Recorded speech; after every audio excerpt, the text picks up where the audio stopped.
எந்த ஒரு வீக்கெண்டுக்காகவும் நான் வெயிட் பண்றேன் அப்படின்ற ஒரு மைண்ட் செட்லயே வரல. இந்த ஒரு வீக்கெண்டுக்காக ரொம்பவே ஈகரா இருக்கிற மாதிரி இருக்கு. ஆமா ரயன், இந்த வீக்கெண்டுக்காக நீங்க வெயிட் பண்றது எங்களுக்கு புரியுது. நீங்க தான் டிக்கெட் டு ஃபினாலே வின் பண்ண போறீங்க அப்படின்னு நீங்க நினைச்சிட்டு இருக்கலாம்.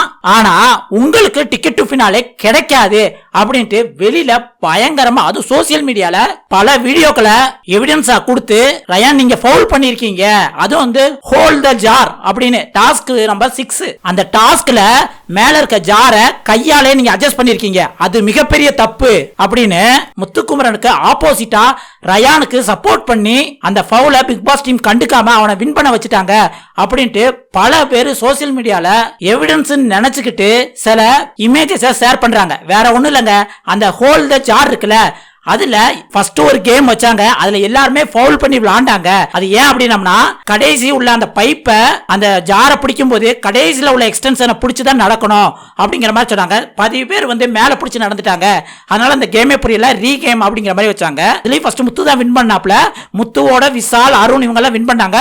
இருந்தாலுமே பாதி பேர் வந்து எக்ஸ்டென்ஷனுக்கு மேல பிடிச்சு நடந்துட்டாங்க.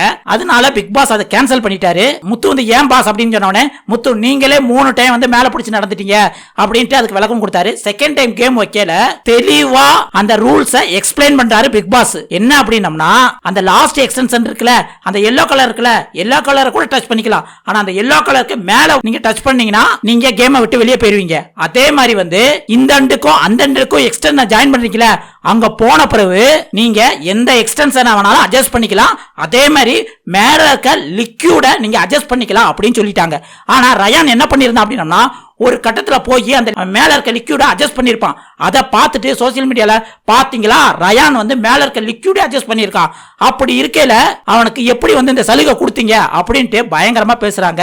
பிக் பாஸ் ரூல்ஸ் சொன்ன அந்த ஆடியோ விசுவல்ஸை நீங்க இப்ப கேட்டீங்கன்னா உங்களுக்கு புரியும். இந்த ஆடியோ விசுவல்ஸை கேளுங்க. உங்க எதிரில் இருக்கிற பெடஸ்டலுக்கு நீங்க போய் சேரும்போது எக்ஸ்டென்ஷனை அட்டாச் பண்ணணும். அப்பவும் எங்க வேணா பிடிச்சு அட்டாச் பண்ணிக்கலாம்.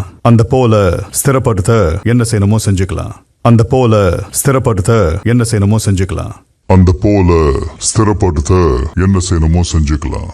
இப்ப புரிஞ்சிருக்கும் நினைக்கிறேன். அதாவது ஒரு சைடு போனதுக்கு அப்புறம் நீங்க அந்த எக்ஸ்டென்ஷனையும் அட்ஜஸ்ட் பண்ணிக்கலாம், மேல இருக்க லிக்விடையும் என்ன வேணாலும் பண்ணிக்கலாம் அப்படின்னு பிக் பாஸ் ரூல்ஸ்ல தெளிவா சொல்லிட்டாரு.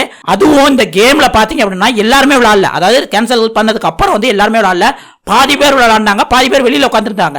அவங்களும் பார்த்துக்கிட்டு தான் இருக்காங்க இவங்க பண்ற தப்பெல்லாம். ஏன் அவங்க சொல்லியிருக்க கூடாது அப்படின்னு உங்களுக்கு தோணி இருக்கும்ல, அவங்களும் சொல்லல, ஏன்னா ரூல்ஸ் தெளிவா தான் கொடுத்திருக்காங்க. இப்ப புரிஞ்சிருக்கும் நான் நினைக்கிறேன் உங்களுக்கு ரயான் பண்ணது சரிதான் அப்படின்னு. அதனால கண்டிப்பா டிக்கெட் டு ஃபினாலே ரயானுக்கு கிடைக்க வாய்ப்பு இருக்குன்னு தான் எனக்கு தோணுது. இத பத்தி நீங்க என்ன நினைக்கிறீங்க? இது சரியா இல்ல ரயானுக்கு டிடிஎஃப் கிடைக்க கூடாதுன்னு சோசியல் மீடியால பரப்பப்படுற ஃபேக் நியூஸா உங்களுக்கு என்ன தோணுதோ மறக்காம கமெண்ட்ல சொல்லுங்க.